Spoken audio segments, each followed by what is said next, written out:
Oi, pessoal. Como nem todo mundo está podendo assistir as aulas online, eu vou fazer esse vídeo que é um resumo da aula que a gente teve na segunda e na terça, para vocês terem acesso aos principais conceitos que a gente tratou, tá bom? Então, na aula de psicologia e comportamento organizacional, a gente falou do que é mudança organizacional e de como essas mudanças organizacionais elas estão afetando o ambiente de trabalho. Quando a gente fala de mudança organizacional, a gente está falando de todo tipo de mudança que afeta o funcionamento e a forma como a empresa interage com o ambiente em que ela está. Logo na primeira página, assim, na página 78 da apostila que vocês têm, ele já começa dando um exemplo. E ele cita o exemplo da IBM. E aí, exemplo da IBM, ela fala da mudança de gestão que a IBM teve, dizendo assim que a IBM ela passou por uma mudança de gestão burocrática para uma mudança de gestão orientada por meio de valores. O que isso quer dizer? Quer dizer que a IBM é uma gigante de tecnologia e uma gestão burocrática fazia com que ela fosse muito engessada. E uma empresa de tecnologia precisa de flexibilidade, precisa se adaptar rapidamente às mudanças do mundo, do mercado e das necessidades do seu cliente. Então ela precisava que seus funcionários, né, adotassem rapidamente essas mudanças. E quando ela faz isso, ela faz o quê? Ela coloca seus funcionários neste novo modelo, orientado para valores e para princípios, tá?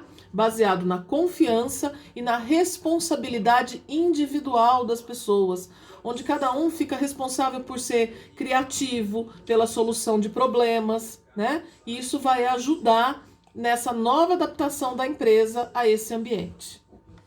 Quando a gente está falando de mudança organizacional, a gente também está falando do que é que determina essa mudança. Então a gente está falando, por exemplo, a mudança ela pode ter uma origem interna ou pode ter uma origem externa. O que isso quer dizer? Quer dizer que as de origem interna ela tem a ver com valores, missão, visão, estrutura, processo, produto, aquilo que está dentro da organização, tá? Pode ser de tecnologia, pode ser de suporte gerencial, pode ser de redistribuição de pessoal. Então essa mudança acontece dentro desta empresa. As mudanças externas são impostas pelo ambiente, ou seja, é aquilo que vem de fora para dentro. Ela é desencadeada, por exemplo, por uma mudança no mercado, por uma necessidade do cliente, pelas relações, né, externas.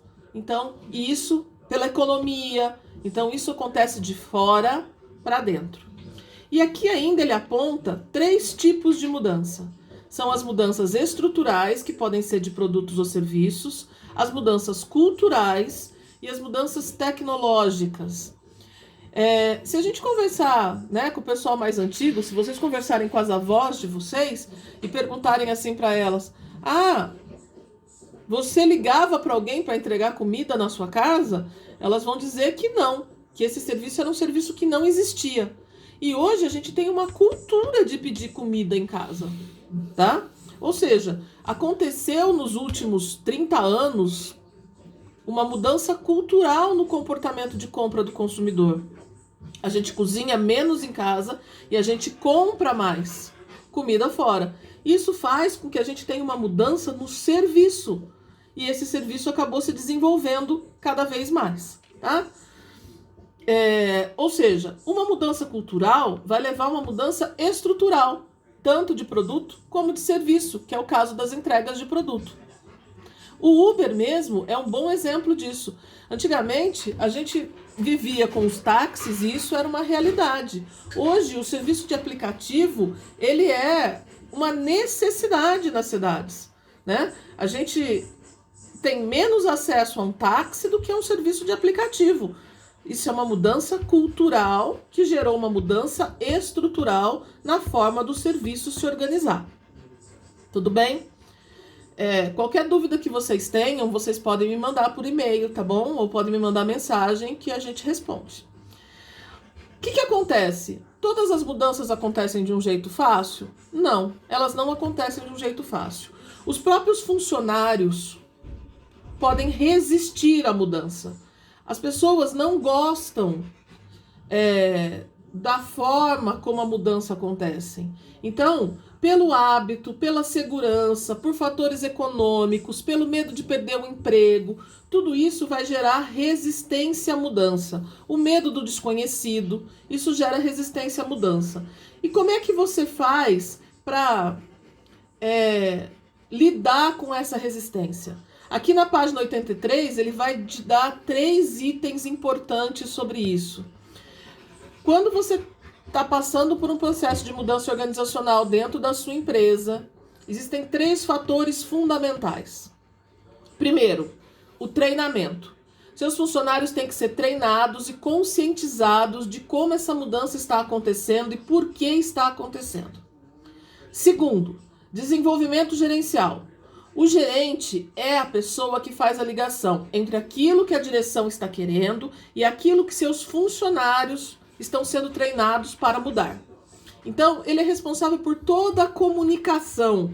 Esses gerentes, eles têm que ser competentes para gerenciar esse cenário. E terceiro, a construção de um espírito em equipe. Nesses 3 itens, gente, a comunicação ela se torna fundamental. Você tem que comunicar claramente, explicar o que está acontecendo, deixar as informações fluírem de forma que todo mundo tenha acesso a ela, que não pareça que isso está acontecendo de forma escondida. A mudança já gera desconforto nas pessoas. Se parecer que as informações não estão fluindo da forma correta, as pessoas vão resistir ainda mais à mudança. Então, isso é fundamental que aconteça, tá? E falando disso, a gente vai falar agora na parte de gestão de mudanças organizacionais. Ou seja, eu já sei quais são os desconfortos, eu sei como que eu vou lidar com essas resistências e aí eu vou gerenciar. Ou seja, o fato de eu treinar pessoas, de eu comunicar corretamente, significa que ninguém vai resistir? Não. Mas aí acontece uma atuação pontual desses gerentes. Na página 84, o Schein, ele fala de uma proposta de gestão simultânea, que é o quê? Você vai atuar junto com as pessoas que estão mais resistentes, fazendo um processo de desconfirmação. Ou seja, aquela pessoa mais resistente, ela vai tentar comunicar contra a mudança. Então, você desconfirma isso. Você vai lá falando daquilo que é bom na mudança, de como aquilo vai trazer benefícios para as pessoas. Tá? Então, isso exige comunicação intensa e educação econômica, né? Que às vezes é escassa nas organizações. Também é importante lidar com a culpa e a ansiedade. Mesmo que as pessoas vejam que tem transparência, que está sendo verdade, que aquilo está acontecendo, elas ficam ansiosas. Isso faz parte da natureza. Então, é importante mostrar e lidar com essa culpa e com essa ansiedade. E um terceiro item, gerar segurança psicológica, né? Mostrar, apoiar os funcionários, mostrar que vocês estão juntos nesse processo de mudança, que a mudança vai ser boa para todos e que todos vão caminhar junto para um caminho que é melhor para todo mundo. E com isso, gente, a gente acaba o capítulo 2, tá? E no capítulo 3, que eu expliquei também nessa aula passada de segunda e terça-feira, para as turmas dos terceiros do noturno e do diurno, a gente vai falar de qualidade de vida no trabalho. E eu queria mostrar para vocês, especialmente no capítulo 3, uma explicação que tem na página 93, tá? Que ele está explicando especificamente. Quando a gente fala de ações direcionadas à qualidade de vida no trabalho, a gente está falando de reduzir algumas coisas. Por exemplo, quando eu quero trabalhar com qualidade de vida, eu quero reduzir o turnover e o absenteísmo. O que é o turnover?